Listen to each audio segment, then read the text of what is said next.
Well, they think we're here. You think we're here. I think we're here. People in CVN are here. Okay.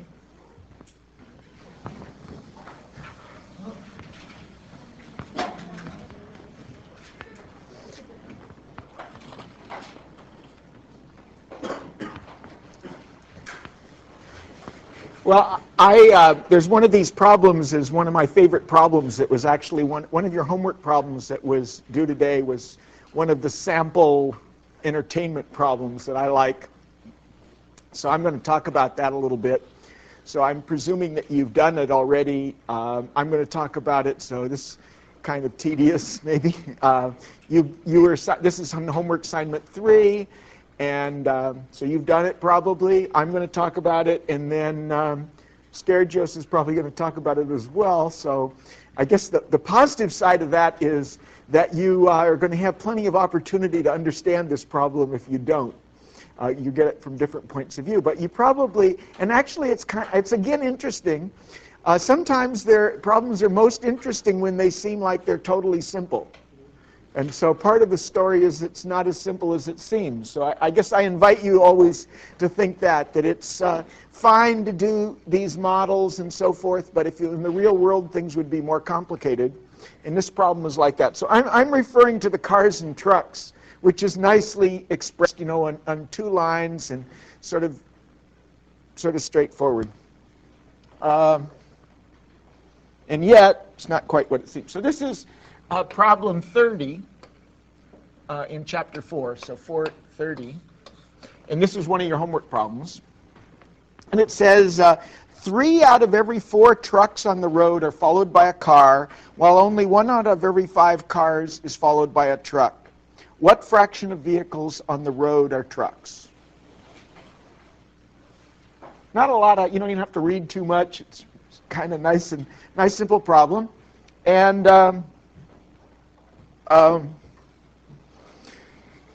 it's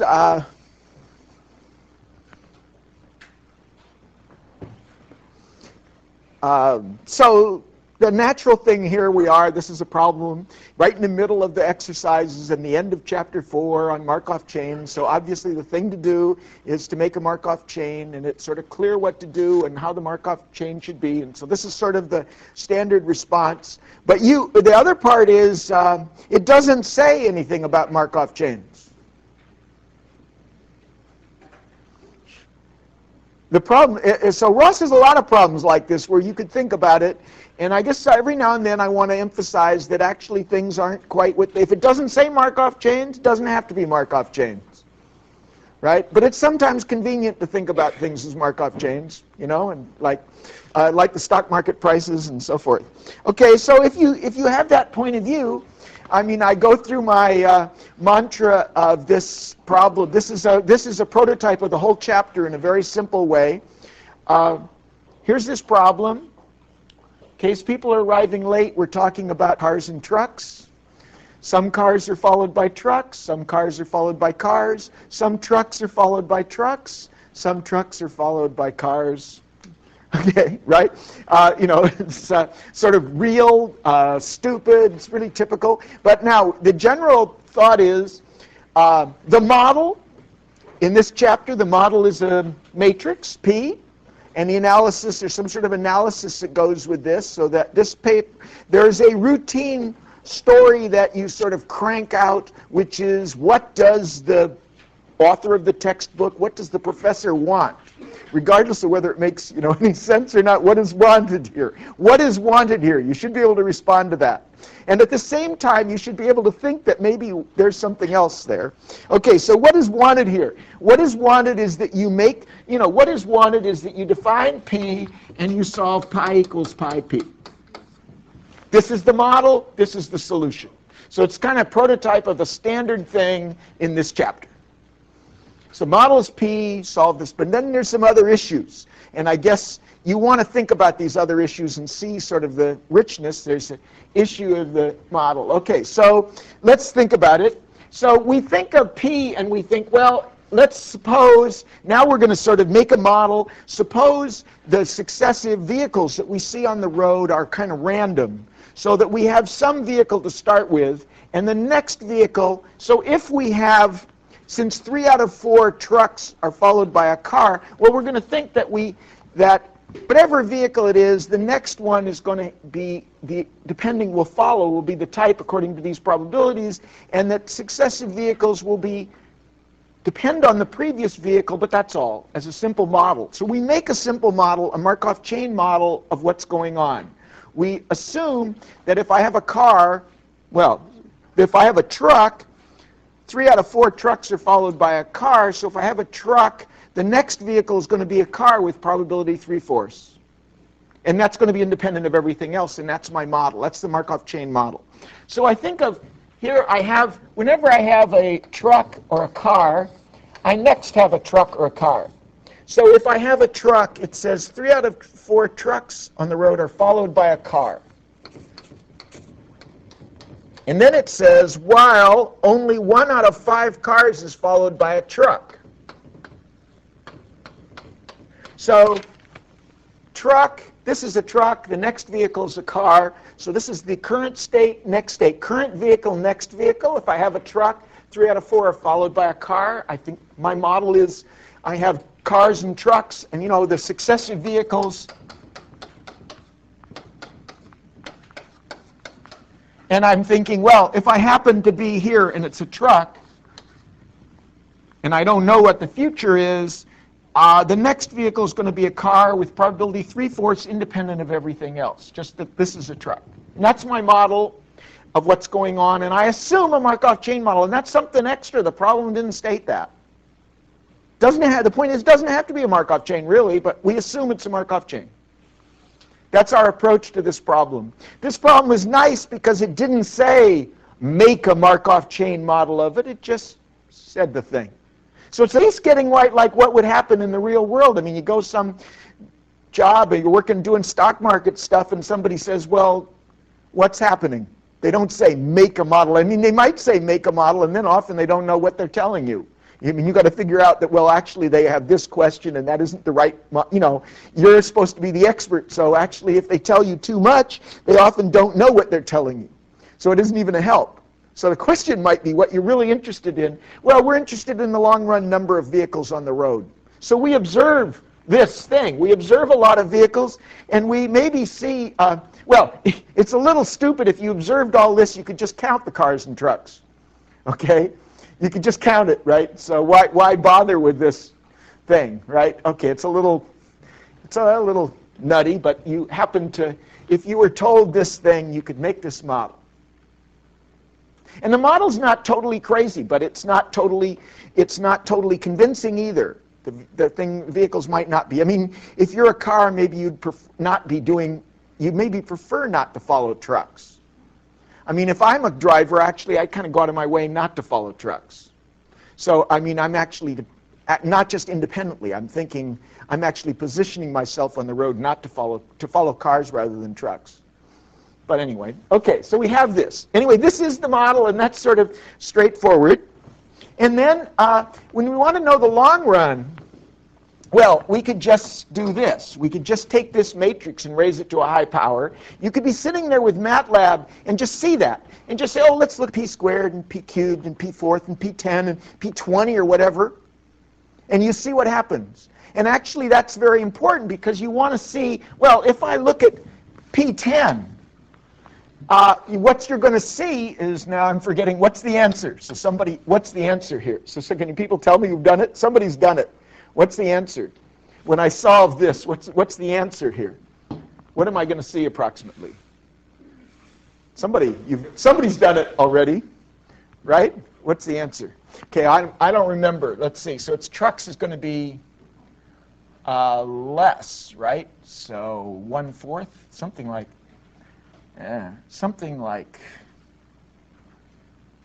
maybe like this. I'm forgetting what it is. Okay, so this would be 15/19, and this would be 4/19. And I'm sort of looking here. This is going to be something like 1/4 or 1/5. It's like about 1/5, right? Between 1/4 and 1/5, I'm just sort of, off the top of my head, but won't be quite. And this is sort of, the rest. Okay, thank you. Well, this isn't going to be true. Approximate. But if you look at this, or P20, it's going to be extremely close to this. So you're going to look at this. I mean, I'm not doing this right. I should be saying,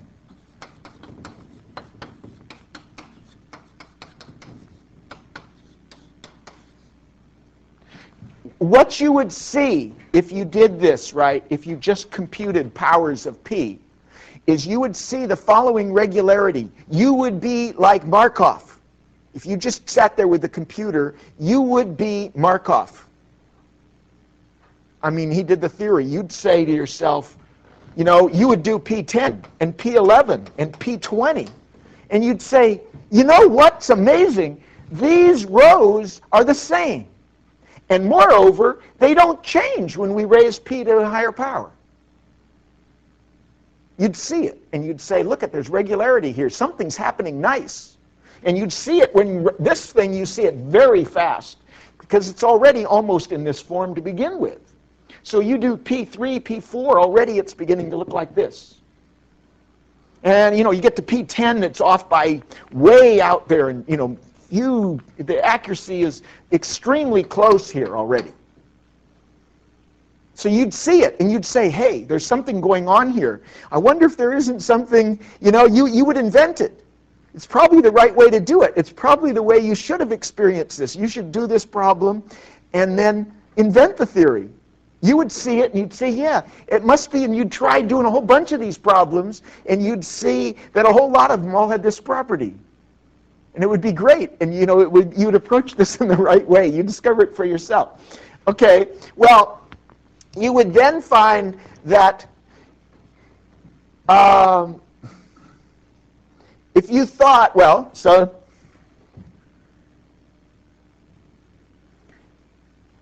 if you started with some pi, I guess one thought is if you started with this one, and then you said, well, let's start with that one and apply P and see where I am one step later. Well, you do that when you raise the power, because when you go from the 10th power to the 11th power, you're starting with this row or this row, and then you're going to the next one. So with the fact that this doesn't change is an example of this.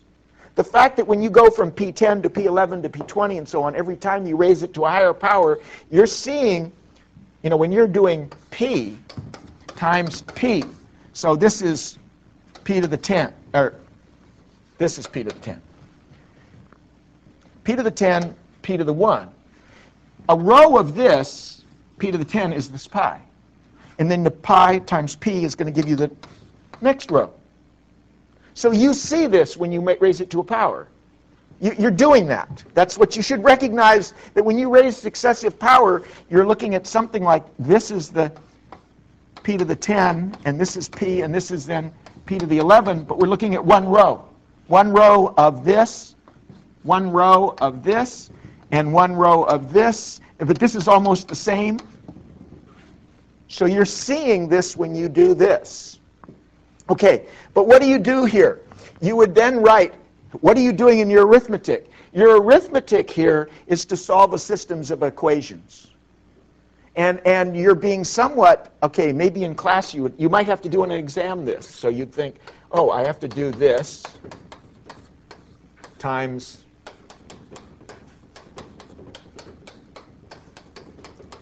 and then I want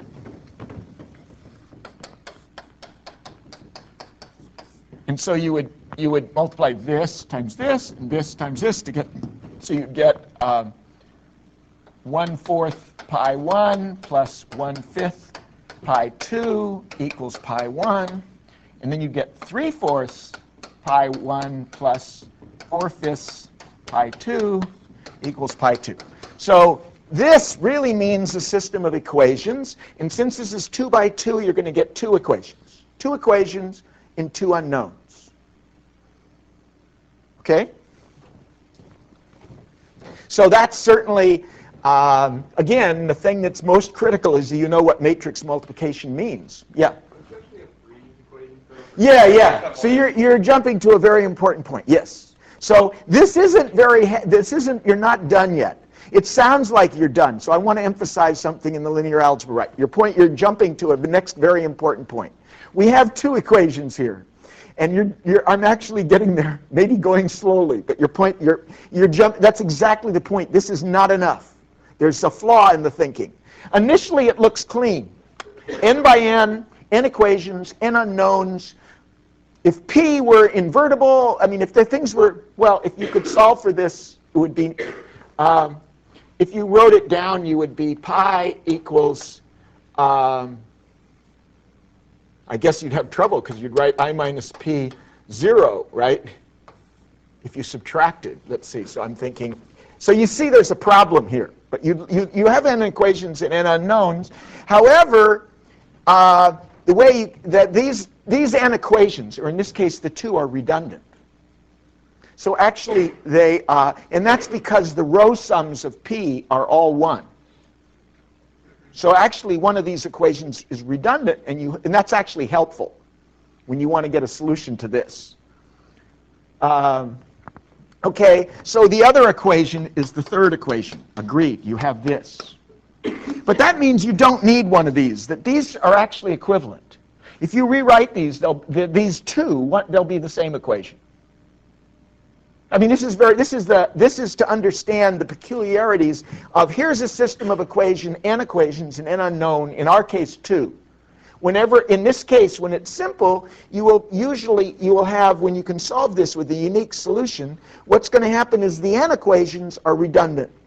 But there's n minus 1 good equations. And you add the sum of the probabilities as 1, and then you get n independent equations in n unknowns, and you solve it. So that's actually kind of technical step, but you solve it with this, and when you solve this, you get where we had, I guess, this. When you do that. When you do the linear algebra, you get that. I mean, here, I guess, if we just erase this equation, because it's redundant, we look at these two, we see 3/4 pi 1 equals 1/5 pi 2. So pi 1 equals 4/15 pi 2. That comes out of this. The other equation would be the same. Yeah? In the general case where you have n minus 1 for equations, can you just arbitrarily eliminate one of them, or do you have to find one that's redundant? No, you could arbitrarily. You're no problem. You're no problem. That's assuming that there's a unique solution. There really is a unique solution. So it's the problem is of this form. For example, if your matrix was this, you never leave any state. You never go to any other state. I'm just saying. I mean, this is a Markov chain. The identity matrix. Every state you start in, you stay in forever. Pi I equals pi. For all probability vectors. This thing has, every probability in the world solves this. Yeah? So I'm then assuming that it follows the aperiodic error. Yeah, exactly. So if it follows all the assumptions and so forth, there's exactly one free equation's redundant. Any one will do the job. You throw one out, and that's what my algorithm that I've posted on the tools page is doing. I mean, I'm solving a system of equations systematically. It's all sitting there done. My MATLAB algorithm is doing. And if you do your own MATLAB algorithm, this is what you're doing. You're doing this thing. You're solving a system of n equations, but you're not just doing it. You're using the fact that there's exactly one, and any one is redundant. You throw one out, and you stick in this other equation, and then you've got n equations and n unknowns that can be solved. So you start with this, but you add this thing that's where this is a vector of ones. So you throw one of these equations out and add this one. Then you're solving it.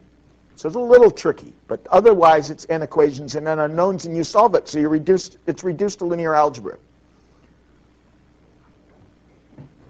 Well, you see this.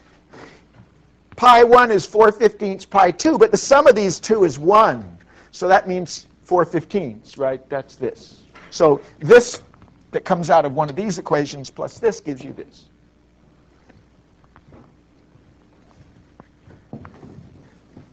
Okay, so this is sort of Such a nice problem. It's a prototype. Now, actually, I want to revert back. We solved it and we did the thing that you're supposed to do. I actually want to kind of focus on sort of the fact that the model doesn't have to be a Markov chain.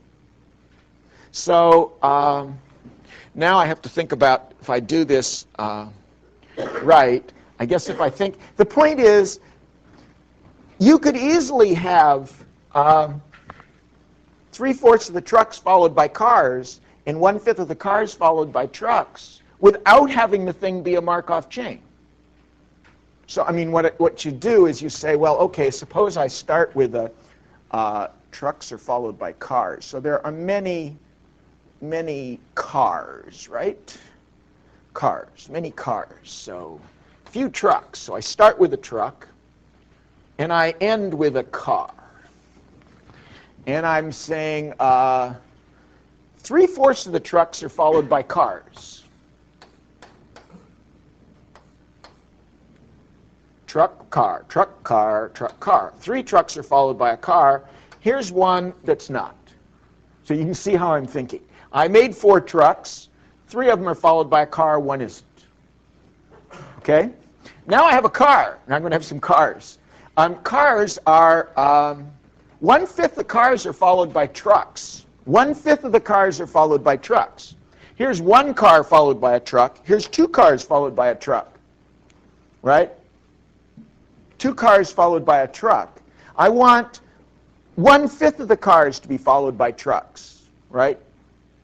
2 are followed by trucks. So, and now actually 3. This one's going to be the end. I'm going to construct a cycle. This block is going to be the same thing repeated. So I'm going to make a deterministic sequence of cars and trucks where I start with a truck and end with a car, and the 4 trucks, 3 out of the 4 trucks are followed by trucks, and 1/4 is, 3 out of 4 trucks are followed by a car. Now I've got 3 cars followed by trucks. So I want, for each one, I want 4 cars. For each of these cars that are followed by a truck, I want 4 other cars that are followed by cars. So I need 12 more cars followed by cars. So I have 1, 2, 3, 4, 5, 6, 7, 8, 9, 10, 11, 12. 1, 2, 3, 4, 5, 6, 7, 8, 9, 10, 11, 12. So there's 13 cars altogether. So I have 12 cars followed by cars. These 12 are followed by car. This one and these 3 cars are followed by a truck. And now how many will I have here altogether? I have these 13 cars, 14, 15, 16, 17, 18, 19. Not surprisingly, this denominator, 19. So I make a deterministic cycle of length 19. Truck, blah, blah, blah, like this. And I repeat it over again. So 3 out of 4 of these trucks are followed by cars, and 4 out of 5 cars of these cars are followed by trucks, where this is a truck again. Same thing. So this is a deterministic sequence, not a random sequence. And it has the same pattern. It's just to show you that it doesn't have to be. However, that's one. So one level is you could actually, first of all, you could actually not have a Markov chain and have the same story. The other part that's more complicated, the more complicated part is kind of interesting, is that even though it doesn't have to be a Markov chain, the Markov chain gives you the right answer. That's a little bit more complicated to think about, right? Because the right answer is this. This is the right answer in that example, and indeed you could worry that it's actually the right answer all the time, which is just to say, you could think about this harder. In fact, you could think of, suppose this is true, and you actually could ask the question, well, what's possible? However they are. So now you have to define the thing, but you could analyze the thing in such a way, and you could show that given the model formulation, this is the answer, period. Nothing to do with Markov chains. You have to kind of make it precise, but, and you'll see this agrees with this. In this 19, we have 1, 2, 3, 4 trucks. 4 out of 9. This is to illustrate. This is just 2 examples. The totally deterministic example with period cycles of 19 has exactly 4 trucks and 13 cars in each cycle of, 1, 2, 15 cars. 4 trucks, 15 cars out of every 19. The Markov chain has it totally random. Actually, it has to be that way. Okay, it has to be like this in the end. But anyway, I leave that. That actually is kind of more interesting, but more difficult. Okay. Okay, well, end of these cars and trucks.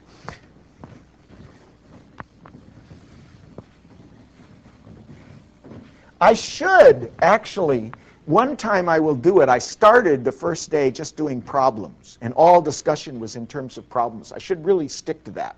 That would be fine, because actually the problems are nice, and the problems invite the theory in a way that's more interesting, I think, than just slamming down, theory at you. Okay, which I'm about to do. Having said that, I'm about to do it, so I guess I'll just go ahead and do it. I want to talk now about these 2 issues. Classification of states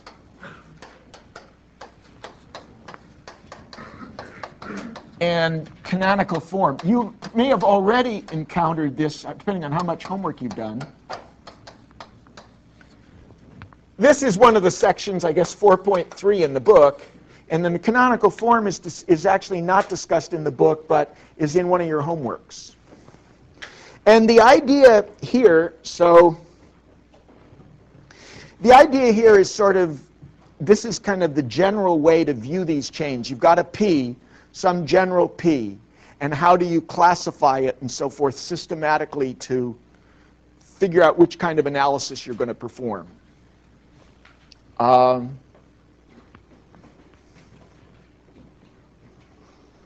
Okay, so, let me put an example here. So maybe I make it kind of obvious.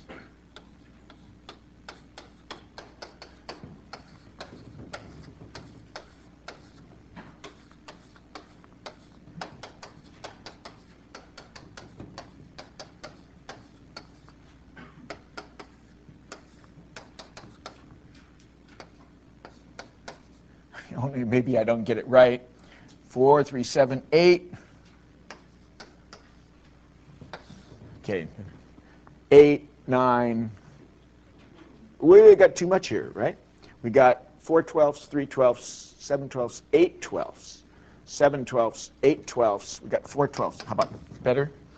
Okay, should add up to, let's not get too hung up about whether that row adds, the probabilities add up to 1, right? Okay. That mental exercise. If you're unhappy, it's can I add up to 4 these things to 1? This is questionable. Okay, but that's not the issue. Okay, now the thing is this story, the structure of this problem, is obvious. I want just to contend that if I shuffled the rows around and the columns correspondingly, so that I have maybe states here, and I just labeled them. I put the same transition probabilities, but I put the numbers here in order like this. And I just rearranged. I have to,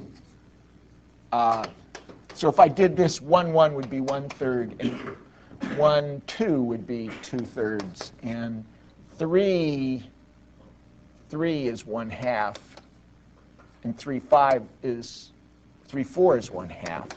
So it starts to look a little bit more complicated. And then 5, 1 is 1/3. 5, 3 is 1/12. 5, 5 is 1/3. And then 5, 4 is 1/12. Wait, what did 5, 2 is 0. Did I get, for something I messed up, let's see, 5, 3 is 1/4.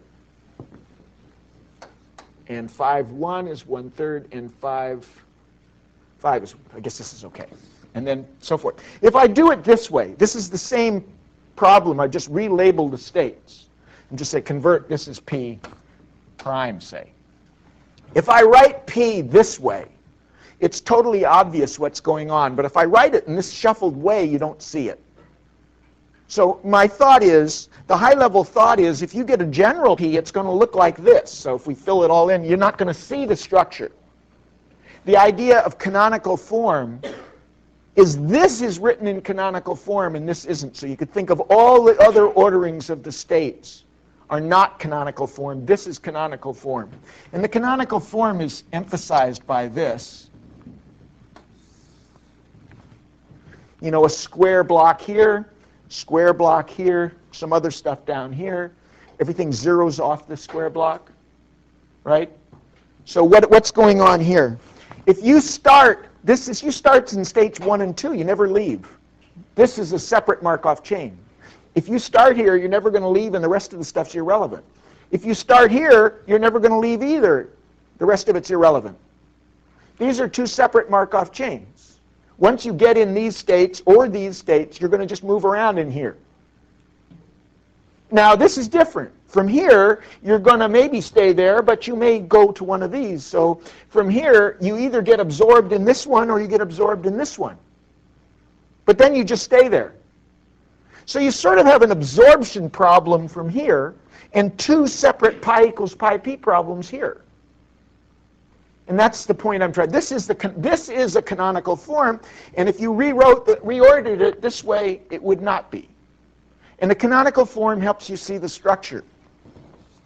So, and the classification of states is the way to see and understand the canonical form. I mean, if you start with this P, and you think, well, how do I find the canonical form? And you sort of do it in a simple way. Okay, so let me discuss. That comes down to this. So maybe if I filled this in, this would be good. So if I filled this in, we can start from this. 4 to 1, well, so 4 to 3 is 1/10. And 4 to 4 is 9/10. And then that's this. And then 2 to 1 is 4/5, and 2 to 2 is 1/5. So we might be given this. And it's sort of not obvious what's going on. You might think you could just solve pi equals pi p directly and find a unique solution. Here, when you solve pi equals pi p, there's a lot of solutions, because there's one for here, and one for here, and one for in convex combination. Right? If you start with a pi, if your pi looks like this,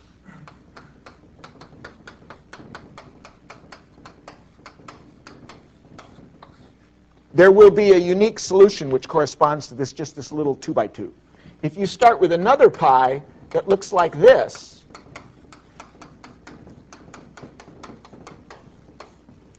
that will also solve this and give you a unique solution for this one. If you now take, let's call this one pi and this one pi hat, if you now take alpha pi plus 1 minus alpha pi hat, you find another solution. This is where this is this, where it's with probability alpha you're here, and with probability 1 minus alpha you're here. Because you're starting with probability alpha here, and you're starting with probability 1 minus alpha here, and you would find this. So there's one solution, two, but a whole family of solutions. And there's no way, no matter what, if you start in 5, you're going to leave. Okay, so this is interpreting the solutions. But when you look at this rearranged matrix, you don't see any of that. And you might think if I just solve pi equals pi p, I'm going to get a unique solution. But you won't get a unique solution. So you want to convert the p to this form. And the idea is you classify the states. So you start with I, and you using this notation, you say J is accessible. And the point here is you're paying attention to the fact of what states can you get to from 1. And you can only get to 1 and 2. And you only can get to 1 and 2 from 2. So this where you can get to is very important. And then you have communication when you consider going both ways. So J is accessible from I, just says you can get to j from I. Not necessarily in one step, but ever. And I to j communicates means that you can get eventually from I to j, and you can get eventually from j to I back again. And when you do this, you can see right away that 1 and 2 communicate, 3 and 4 communicate, and 5 is only communicating with itself. If you assume that if you allow that. If you can say 0 steps. If you allow 0 steps, which we do. So we allow 0 steps. So that means, by definition,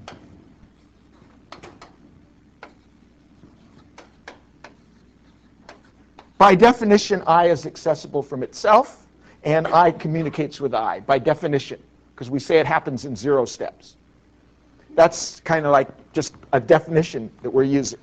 That means every state communicates with some other states. At least it always communicates with itself, and it could communicate with other states. Now that means this notion of communication is in what's called an equivalence relation. You can decompose the set of states into communication classes, those which communicate with each other. And that's exactly what we've done in this picture. One communication class is here, these 2 states. Another communication class is these 2 states. And the third communication class is these. The canonical form groups the communication classes, the states in a communication classes together. And it's easy to find all this stuff by just starting with, if you take state, you draw a graph. You think, well, let's suppose I started with this thing. I'd take state 1, and I'd say, well, what states does 1 communicate with? And I won't bother writing an arrow with itself, but I see it communicates with 2. So I write this down. With the understanding, that this is there. So I can leave that out just to make the thing simple. Then when I come to 2, I see, oh, look, 2 communicates with 1. And I just keep marching along and introduce state after state. I go to 3, and I say, oh, 3 goes to itself, but 3 goes to 4. And I write this down. And then I look for 4, and I say 4 goes to 3 and 4. So 4 goes to 3. And then I find 5. And 5 always communicates with itself, but 5 goes to 1, 3. So you see 5 goes to 1. 5 goes to 3. 5 goes to 4. So you see this now. You see this structure here by just kind of doing this graph. You could do it with matrix multiplication, this construction of this. But I'm just saying, if you start with any matrix by hand, you could just analyze how it fits this, and you construct this. Now, we want to distinguish between closed and open communication classes. The closed communication classes are the ones you can't leave. The open ones you can leave. So these are closed communication classes. All the states in the class, these 2, you can go back and forth from them, but you can't leave. This is another closed communication class, because you can go back and forth among each, but you can't leave. But this is an open communication class. So the communication classes here are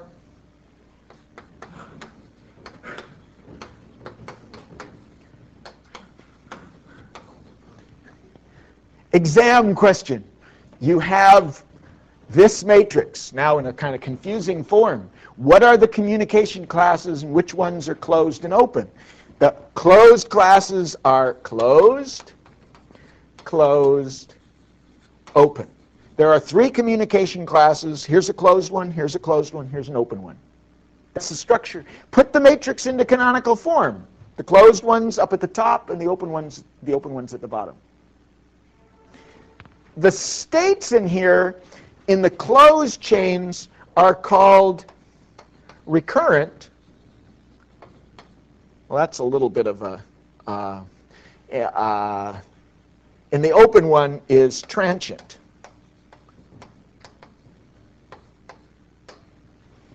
This is certainly in the case in finite. So suppose this part's a little tricky. If the p, finite p, this is always the case. So it's a little more tricky otherwise. The important point is the open ones are transient. So all this down here is the transient states and the recurrent states are here.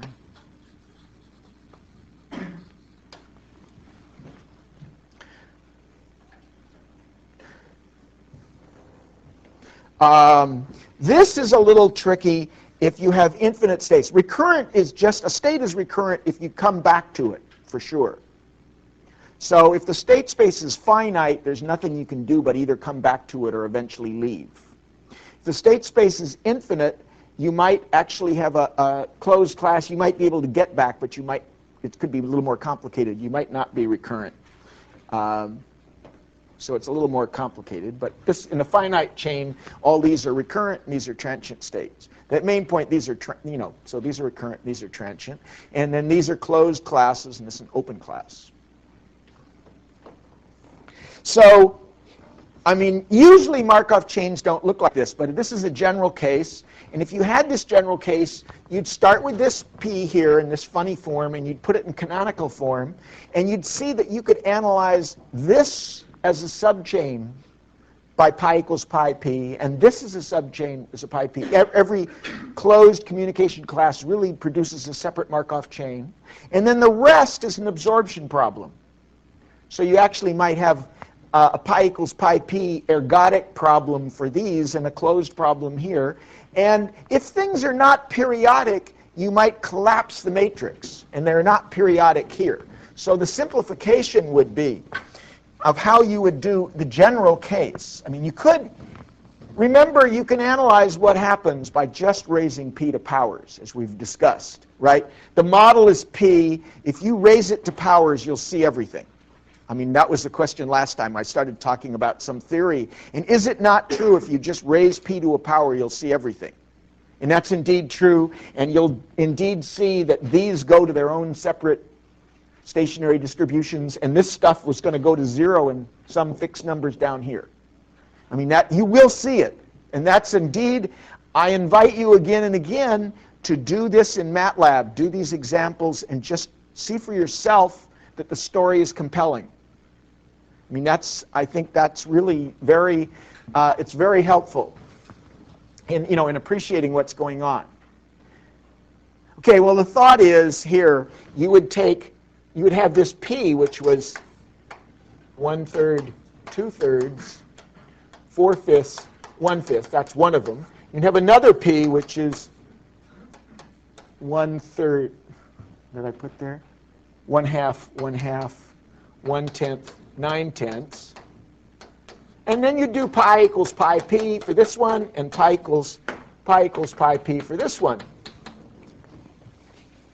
So you'd know what's happening in here and here when you got there. Then you would replace, and you'd look at this.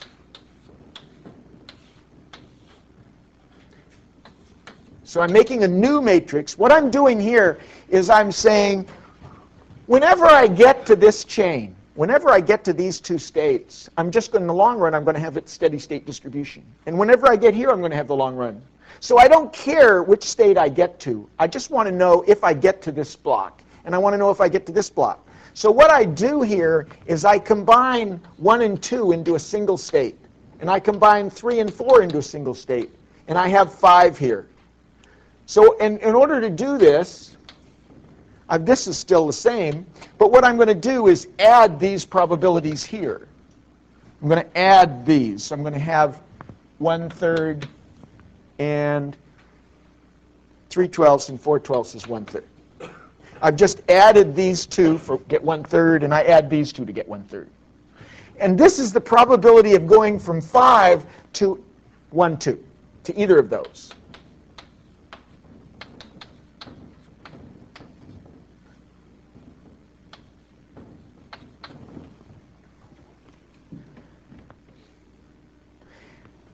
I mean, this doesn't give you all the detail, but for the long run, if you want to know what happens in the long run, you've now created an absorbing problem. And for each of these, you have ergodic problems.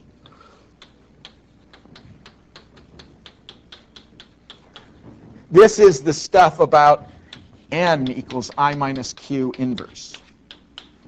What I'm trying to emphasize is there's a general systematic way of analysis. You have a general P, you put it in canonical form. These closed classes you analyze by doing pi equals pi p. You replace the closed classes by an identity matrix, and you have an absorbing problem, and you ask questions about this. And then you find out, like, the probability of going from 5. What's the probability of going from 5 to 2 in the long run? Suppose you ask, let's think of a typical question. You think, well, what's this? The probability of going from 5 to 2, okay, in 1,000 steps, right? So you could, indeed, totally correct, you could take this matrix and raise it to the 1,000th power. You'll see it, right? Okay, I'm not denying that. That's all you got to do is just raise it to the, this is the definition in 1,000 steps, and it's just this matrix, this element. So now we're thinking, what's the element? Well, it's the probability of going from 5 to 1, 2. And then the stationary probability of 2. This is pi equals pi p in the 2 by 2. And this is in this q is 1 by 1. It's in this thing. So this is the absorbing. If you remember, this b was the notation I was using for the probability of starting in a transient state and getting absorbed in a particular absorbing state. So I'm asking the probability of starting in 5 and getting absorbed in this absorbing state, which is not this. This is in one step. It's the b you have to calculate. So the b is nr, and the n is I minus q inverse. So in the background is the technique for analyzing the absorbing chain, which we talked about last time. And once you put this here, you just crank that stuff out. So you multiply. This b comes from the absorbing theory, and this pi comes from the ergodic theory. Well, and it's the same thing as this power. But this is differs for, you can put in 1,000, 912, anything here, because it's going to be the same. You could put 20 here. It's going to be the same. You're going to get absorbed there with some probability that's going to happen pretty quick if it happens, this. And this is a steady state. So it's useful to think, what is this you see? This is the probability of starting in 5 and being absorbed in that first chain, and then the steady state there.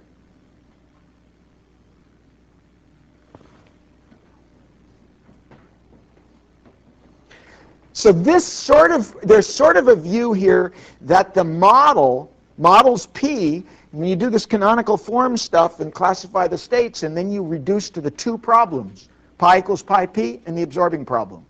And that's everything. Now, I guess I just comment, how are we doing here? Ranting and reading. Time to, okay. With this, you've already observed, if you have indeed doing a homework on schedule, you've observed perhaps the point I was trying to make about the model, making the model. Finding P is often the problem, okay? I mean, I've sort of, in the few classes, I've gone through what I think of as a short story of how you analyze the chain once you've got P. But all these word problems tell you to find P first and then do that. So part of the problem is to find P, and then the other part is to figure out what analysis is appropriate, because there's not just one thing, but a couple. But not too many things you can do. Just 2 or 3. So it's not 1, but 2 or 3. Once you find P, you do one of those 2 or 3 things, and you're done. Now, yeah, to illustrate the first step is the first problem is like that you have to do. One of those first problems in chapter 4 talks about the weather. And I guess this is a classic problem of this sort. So maybe it's rainy or dry, or it could be rainy, dry, or snowy, or whatever. And then you say, well, the simple version of this is depending on the weather today. The weather tomorrow depends only on the weather today. So you make up a Markov chain. Then, as illustrated by one of the examples in the chapter, the weather tomorrow doesn't really depend only on the weather today, and actually the whole story is more complicated. But a simple model that would be better would be to say the weather tomorrow depends on the weather today and yesterday. And that's the model. So now you have, so the state now is not the weather one day, but the weather on 2 days. And so you go from the weather on 2 days to the weather on 2 successive days. So and this is the example in the book. So this is the one that's in the book. Let's think about this if it's just dry and rainy. So the states are 2 days.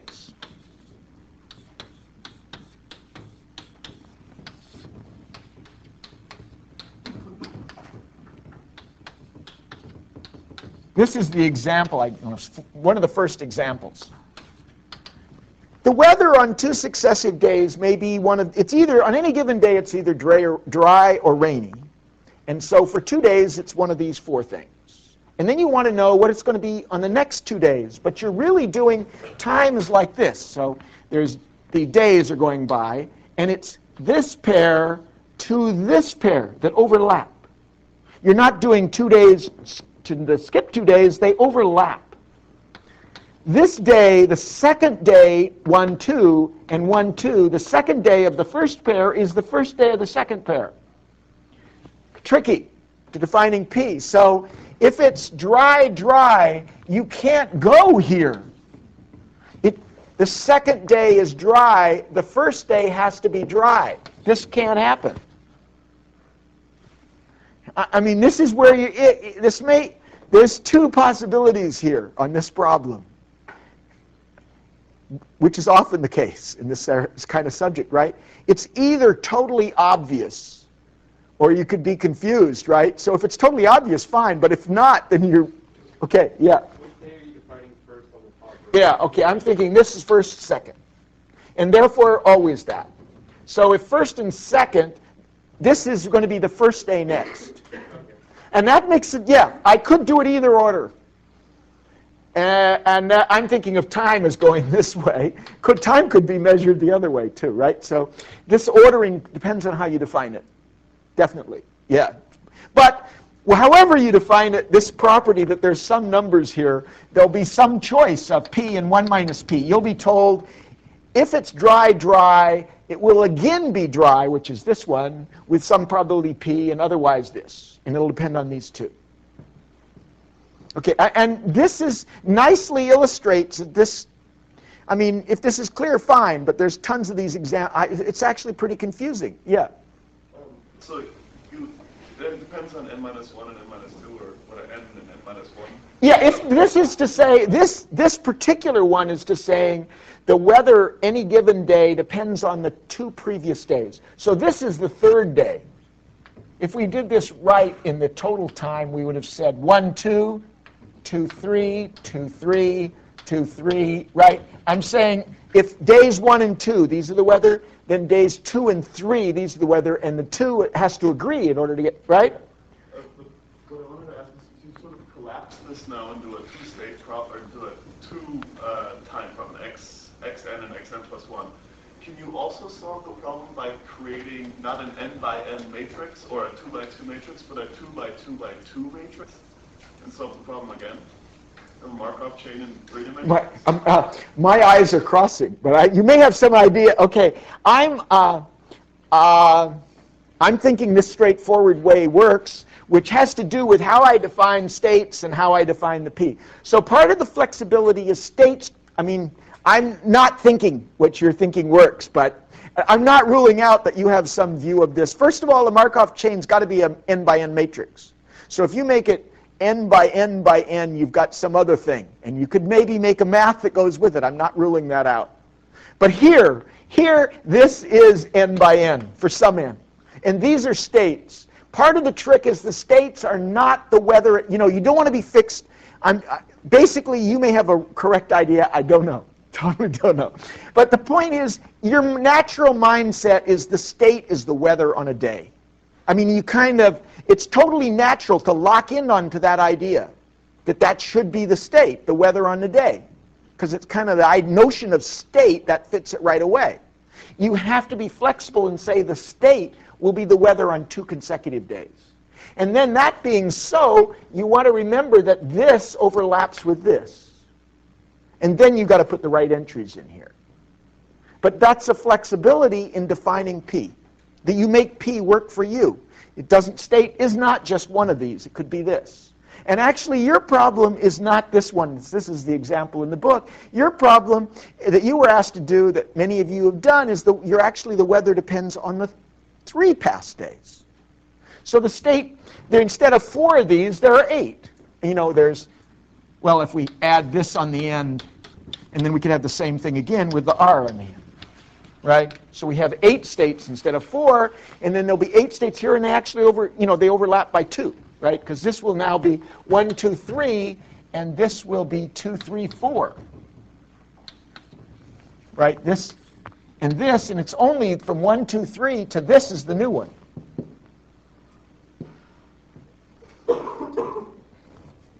Well, this problem is just one. I mean, you can make a zillion variations, but this problem is nicely illustrative of the complication. Because part of the thing, the cleverness is to, and you get used to doing these examples, is to realize that there are tricks in making the thing be a Markov chain and forcing it into this structure. This particular problem is illustrative. It's very good to focus on it because it illustrates the kind of flexible thinking you need in order to make the P. And you see, making P is not straightforward, but that's the model. The model is P, and when you do this, you've made it. And actually, you look at this problem and you fairly say, well, whatever I do with this P is trivial compared to constructing this matrix. In other words, making the model is the hard part. Because you might not see how to do this, and yet you could know how to raise P to the power once you did it. And the point then is, once you realize that this problem is hard, you can make infinitely many word problems where it's not obvious how to construct P. And in fact, in practice, the trick may be to cleverly think of the right matrix, Markov chain, that does the job. After all, when you do this, you're actually, the weather's getting pretty sophisticated. You're actually taking into account 3 past days to go to the next one. You've actually is using a Markov chain, but to represent the history in a more complicated way. You're actually getting a lot of leverage. Whereas 1 day may be bad predictions, maybe 3 isn't so bad. Okay, well, ranting further. Okay, I might start on my next, my favorite problem of the sample entertainment. I want to get there. We will just start there.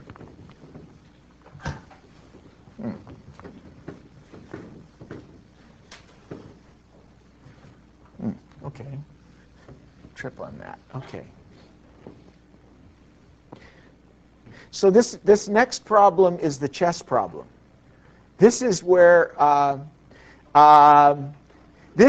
actually, if you don't get anything out of this problem, if you don't feel that you've learned something clever, then maybe if it's so obvious, then maybe you shouldn't be here if this is so obvious, because I think this is nice, where you actually learn something that wasn't totally obvious to you, okay? That it ought to fit that. So the problem, you have a chessboard. I'm not thinking that you're learning how to play chess. That I'm thinking is sort of common knowledge. So we have a chessboard. But as far as what I'm going to say, this part of playing chess you can actually learn in real time. And then in which case you shouldn't be confused that if you learn this that you're ready to play chess. But at any rate, there's a chessboard and the squares are alternately dark and light, so forth. That's not a whole lot of importance. And it's 8 by 8. Well, each side has 16 pieces and so forth and so on, but we're only going to do, like you do in some of these variants, we're going to just put one of the pieces on the board. So we're going to put a knight here. So we have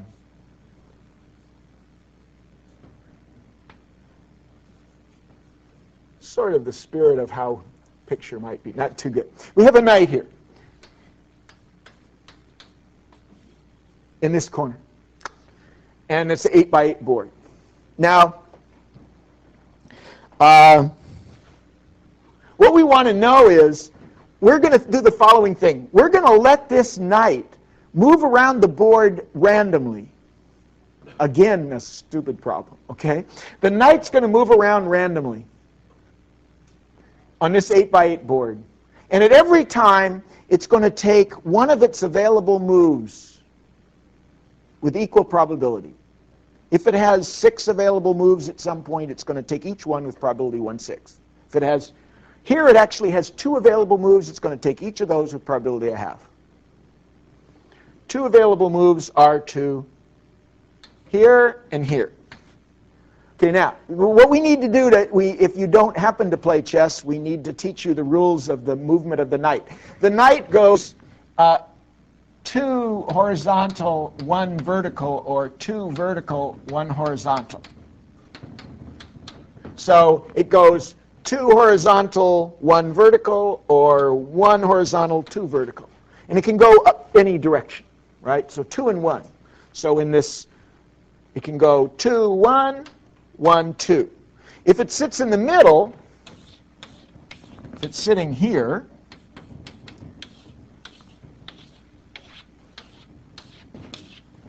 it can go here, here, here, here, here, here, here, and here. So if it's not obstructed by the sides of the boards, it can have 8 moves, right? If it's in the middle somewhere. It can go to these 1, 2, 8 moves. So in the middle of the board somewhere, it has 8 possible moves. On the corner, it only has 2 moves. Now the quick, this is the quick strategy lesson is, if you have only 2 moves here, you're attacking your opponent at only 2 places. If you're in the middle, you have 8 moves. You're attacking the opponent at 8 places. So therefore, in order to be more effective aggressor, you want to have the knight in the middle somewhere so he's attacking more squares. Just a thought, okay? We're lapsing into chess. Otherwise, I don't have a whole lot. I'm sure many of you would trash me in short order if we actually played chess. But anyway, we've taken the opponent out of the game. In our game, the knight sits here in the corner, and he's moving around randomly. And you ask the following question. What's the expected number of moves the knight makes before it comes back to the corner?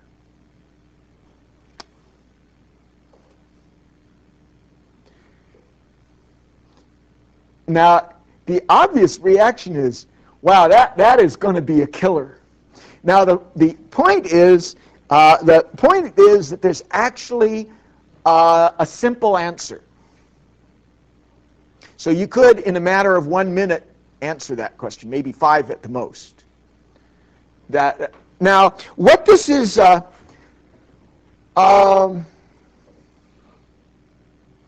there's a couple of things here there's 2 or 3 things. I ask about the expected time to come back. I might have asked for what's the long-run fraction of times the knight spends here. I said, if the knight keeps moving forever and ever and ever, what fraction of those moves are spent here in the long run?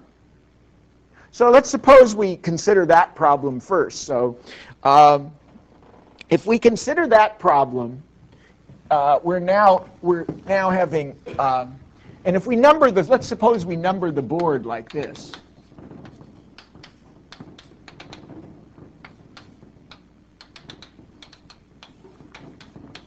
Right, so we number the board. There's 64 squares, 8 by 8. We just start counting this way. Okay, so there are 64 squares. So let's just proceed in an honest, straightforward, not the 2-minute, 1-minute calculation to think about what we want to know. We make this model. The model is P. P is 64 by 64. And so sitting here is 1, 2, 3, boom, boom, boom, boom, 64. 1, 2, 3, boom, boom, boom, boom. Now you can actually do this. This is not that hard. It's a little tedious. This is getting... matrix entry into the MATLAB is going to take longer than it will to solve it, which is the cute part. Okay, but anyway, if you enter this, you'd see, well, from 1, we go to 11, right? 11 is 1/2. And we go to 18, 1/2, and everything else is zeros. Right? Because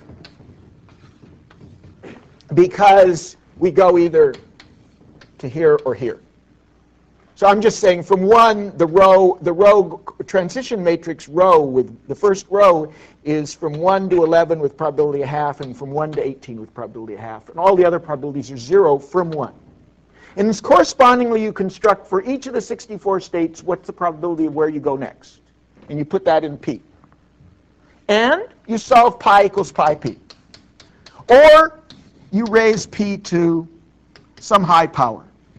You know, like P squared, P fourth, P, so forth, right? You could be squaring, and getting high values of P. And you just see what happens, right? So you can do this, not too hard, right? So it's not really too hard. You enter P, and you solve pi equals pi p, and then pi 1 is the long-run probability of being here. That's going to be the long-run fraction of time you spend here.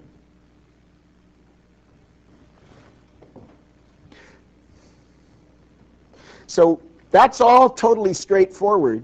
So the issue here, maybe we even finish this. Okay. The issue is, well, why are we talking about this problem? Up to now, I've just said, well, this question, it just fits into the standard framework. P, calculate pi equals pi p, you're done. The point of this problem is sometimes you can say more. Sometimes you can exploit special structure to see how the solution, what the solution is going to be without doing the full thing. That's what's going on here. And this is very important if P is, for example, infinite dimensional or something. Then you know, if it's the state space is infinite instead of finite, you may want to be able to solve the thing without, because you have trouble numerically. But here, it's one of these things. So there's two issues here that you want to know about. One is pretty basic. One is relating the expected time to return to the pi equals pi p, and the other is how to calculate pi. Because our original question was not what fraction of time I was here, but what's the expected time to return. So the first question, if I say the expected time to, this is the expected time to go from 1 to 1 for the first time, to return. This turns out to be this, just the reciprocal of the probability. And that sort of should make sense. If you're there, if pi 1 is the proportion of time you're there, then the times between should be, on average, be this. This is a fact. And we'll be talking about this more. And this actually is really fundamental in renewal theory, which is chapter 7. So I don't want to focus on it too much now, but this has a simple story. So you want to know this fact, that if you want to know the expected time to come back, it's just 1 over the long-run fraction of time you spend there. So this part simplifies everything. So everything in the problem, the original question, boils down to solving pi equals pi p. So now this is the nice part.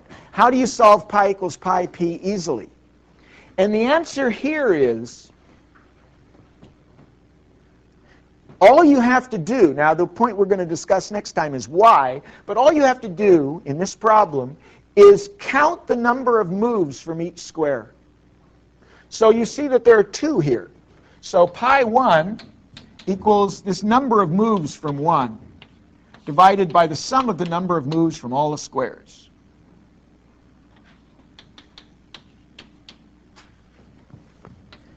And I think it comes out to be this. So you start here and you say, well, from this square there's 2. You have to start And then you use symmetry because the board's symmetric, so you only have to look by the 8 by 8 corners, but you count the number of moves possible from each square.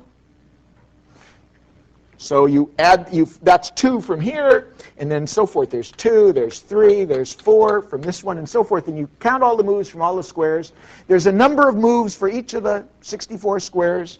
You took the 2 that goes up here, and you sum all the others, and that's the answer. So this is a little bit, but you can easily figure out, like if you're looking here, you see, oh, I have this, this, and this. So you see that this is, number of moves here is 2. You put it here. Number of moves here is 3, and from here is 4, and you can fill the thing in easily. So it requires you to, for the 64 squares, to count the number of moves from each place, number of possible moves, which you could do in a minute or two. And then the sum of all of those goes here, the 2 goes here, that's the answer.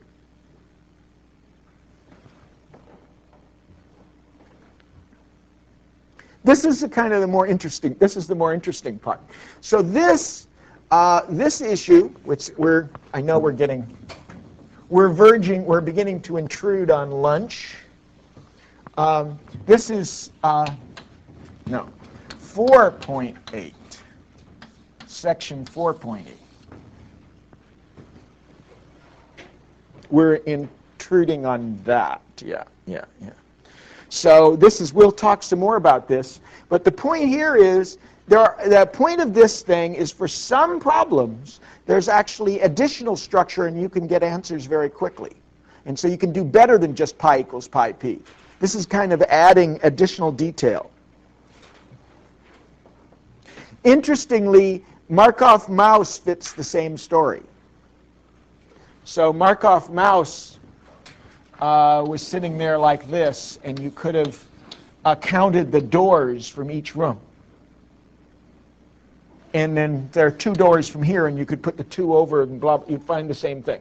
So Markov mouse that we analyzed, the closed maze of the Markov mouse, is the same method. Just count the number of doors from each room, and the number of doors from here divided by the sum of all the number of doors, the moves they have, each place, that's the answer. That's the pi of this thing. So it actually applies in lots of contexts. And the key word here is reversibility, and we'll talk about that next time. Reversibility it's the obvious thing. You normally go forward in time, but you could think of going backward in time. And sometimes when you go backwards, it's the same thing as going forwards. And that's what's going on here. When going backwards is the same thing as going forwards, it's reversible. And when it's reversible, the answer is very simple. And this problem's got that character. So this is an extra detail. So we're going to talk about reversibility next time, on Thursday. So you have as usual, recitation is at 1. And lunch is beforehand.